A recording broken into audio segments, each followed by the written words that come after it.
bonjour à toutes, bonjour à tous, bienvenue sur Apprendre la photo de portrait. On se retrouve aujourd'hui pour la 17e vidéo de mon défi, une vidéo par jour pendant 30 jours. Et aujourd'hui je vais vous parler de l'arme secrète des photographes pour réaliser des photos nettes. Et c'est parti! Vous allez vous dire, elle ne s'arrange pas la Pauline. Pourtant, vous allez voir que le fait que je sorte le fusil de mon arrière-grand-père, c'est pas une bêtise en soi, c'est pas pour apporter un côté comique à la vidéo, bon, un petit peu quand même, mais c'est surtout pour vous faire une comparaison et que vous reteniez parfaitement tous les petits conseils que je vais vous dire. Non, plus sérieusement, je vais vous expliquer comment bien tenir votre appareil photo, parce que si vous vous dites que c'est pas un sujet hyper important, c'est faux! Parce que de nombreux photographes réalisent des photographies floues à cause d'une mauvaise position, à cause d'un manque de stabilité, à cause d'une mauvaise tenue de leur appareil photo. Et en fait, vous allez vous rendre compte qu'il y a énormément de similitudes, de points communs entre la façon dont on va tenir notre appareil photo et la façon en fait dont on tient un fusil pour en fait atteindre notre cible. Sachant que bien évidemment pour un photographe, la cible sera la mise au point faite avec le collimateur. Vous savez, ce petit carré qu'il y a dans votre viseur. Alors pour commencer, il y a les photographes qui tiennent leur appareil photo à bout de bras et qui visent tout simplement avec l'écran. Donc ça, je vous le déconseille très fortement parce que c'est vraiment ce qu'il peut y avoir de pire en termes de stabilité. La meilleure façon d'avoir une bonne stabilité, c'est d'utiliser votre viseur et donc aussi d'utiliser le viseur au plus près de votre visage parce que votre visage constitue aussi un support. Je vous montre. Voilà. Là, mon appareil photo, il plaque sur mon nez, il plaque sur ma joue, il plaque aussi sur mon arcade sourcilière et là, il ne bouge pas. Alors oui, mon appareil photo, après, il est tout gras parce que c'est normal parce que la peau, elle fait du sébum. Mais c'est pas grave, au moins, vous êtes hyper stable. Alors pour les gens qui portent des lunettes, moi je vous conseille aussi de les retirer parce que bon, là vous voyez pas mais je suis une porteuse de lunettes. En fait mon œil droit doit avoir 2/10 mais mon œil gauche est au top. Donc je vise avec mon œil gauche, mon œil droit ne me sert malheureusement à rien. Et si vous portez des lunettes, vous avez ici sur les appareils photo, souvent c'est à proximité du viseur, une petite molette qui s'appelle la molette des dioptries et qui en fait permet de mettre votre viseur à votre vue. Donc première étape pour les porteurs de lunettes, on lâche les lunettes et on règle. Ensuite il y a les photographes qui se prennent pour des oiseaux. Vous voyez ce que je veux dire? Avez-vous déjà vu un tireur de carabine tirer comme ça? Non, non, non. Les gens qui utilisent un fusil font corps avec leur fusil. Les coudes sont près du corps pour assurer une bonne stabilité. Donc en photographie, c'est pareil. Pour assurer une bonne stabilité, vous devrez donc avoir les coudes au plus près du corps possible, voire même hyper serrés pour faire totalement bloc avec votre appareil. Vos coudes sont serrés, votre visage est contre votre appareil et déjà là vous êtes beaucoup plus stable que comme ça. Ça vous paraît peut-être évident ce que je vous dis, mais franchement je vous assure que ça l'est pas pour tout le monde. Ensuite il y a les gens qui tiennent leur objectif comme ça. Mais si, je vous assure, ils tiennent leur objectif comme ça. Alors encore une fois, bon, ils font l'oiseau, mais bon, c'est pas ce qui est le plus simple. Vous devez tenir votre objectif par le dessous. Bon, tout comme un fusil, hein. D'où est-ce qu'on a vu quelqu'un qui tenait le fusil comme ça, hein? Voilà, on tient le fusil par en dessous, hein, on est d'accord. D'ailleurs, en parlant de fusil, une fois, j'ai essayé de jouer à la foire. Vous savez, les petits ballons qui volent dans les petites cages.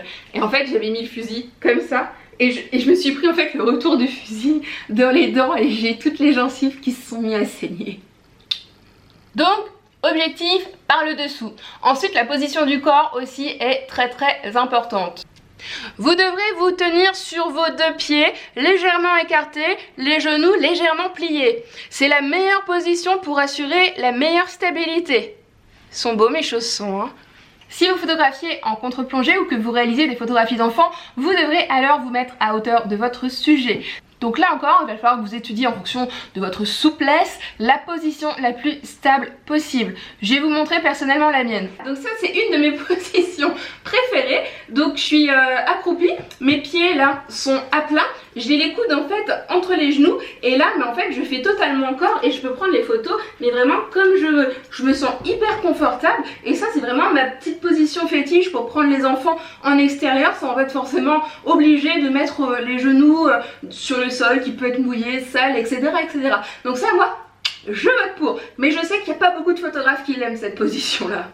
Bon, vous avez celle-ci aussi. Alors celle-ci, ça c'est ma position type pour les prises de vue en studio. Peu importe, dès qu'un modèle est assis par terre ou dès que j'ai un enfant, je suis dans cette position-là. J'adore et pareil, donc je fais corps avec l'appareil, clac, et là, je ne bouge pas et c'est nickel. Ensuite, vous pouvez aussi être amené à prendre des positions sur le sol. Alors là, n'hésitez pas, prévoyez un espèce de sac poubelle. Vous vous mettez à plat ventre, vous vous mettez hop, sur les coudes et là encore, vous assurez une superbe stabilité. Donc voilà, si on récapépète, donc vous retirez vos lunettes, vous plaquez votre appareil photo sur votre joue, vous mettez votre main sous l'objectif, vous serrez vos coudes et vous vous arrangez pour que votre corps soit le plus stable possible. Après, si on va plus loin, je crois que les tireurs d'élite ont une respiration bien particulière. Je ne sais pas s'ils déclenchent au moment où ils inspirent, expirent ou entre les deux, mais je sais que d'un point de vue concentration, si vous voulez être encore plus précis, vous pouvez également jouer là-dessus. Et ça vous paraît peut-être bête tout ça, mais je vous jure qu'il y a une différence énorme. Quand vous commencez à photographier avec des petites profondeurs de champ, par exemple quand j'ai eu mon 85 mm 1.4, le fait en fait d'être hyper concentré au moment de la mise au point et vraiment d'utiliser mon collimateur comme une cible, eh bien mes photos étaient nettement plus nettes quand j'étais stable et concentrée. Si vous mitraillez à peu près en vous disant oh je fais confiance à l'autofocus, ok, mais nos autofocus en fait ils sont hyper sensibles et si vous les décalez d'1 millimètre, votre mise au point va être décalée aussi. Et donc la plupart du temps vous dites mais pourquoi j'ai pas beaucoup de piqué, ah mais pourquoi mais ma mise au point elle est décalée, mais ma photo elle est floue, je comprends pas. Et une des réponses c'est cette mauvaise stabilité et cette mauvaise tenue et position de votre appareil photo. Donc je vous conseille, réfléchissez à comment vous photographiez et essayez de vous corriger. Donc là je vous ai parlé pour des photographies en horizontale, mais si vous souhaitez photographier en vertical, bien évidemment vous prenez les mêmes conseils et vous les mettez en pratique. C'est-à-dire, bon il y a toujours cette possibilité là, bon on fait un petit peu l'oiseau, mais je dois l'avouer c'est celle que je préfère parce que l'autre je l'aime pas. Ou sinon, hop, vous descendez vers le bas, vous faites corps avec vos coudes et là vous avez une plus grande stabilité. Par contre moi je me trouve un petit peu coincée et je suis un petit peu gênée au niveau des poignets, donc c'est pas celle-ci que j'utilise personnellement. Pourtant c'est quand même celle-ci que je vais vous recommander parce que c'est la position la plus stable. Voilà, j'assume, je suis un demi-oiseau, voilà. Et vous alors, est-ce que vous étiez un petit oiseau ou est-ce que vous étiez le tireur d'élite d'une grande précision et d'une grande stabilité? Dites-moi tout ça donc en commentaire comme d'habitude, je serais vraiment contente de lire un petit peu votre pratique de la photo.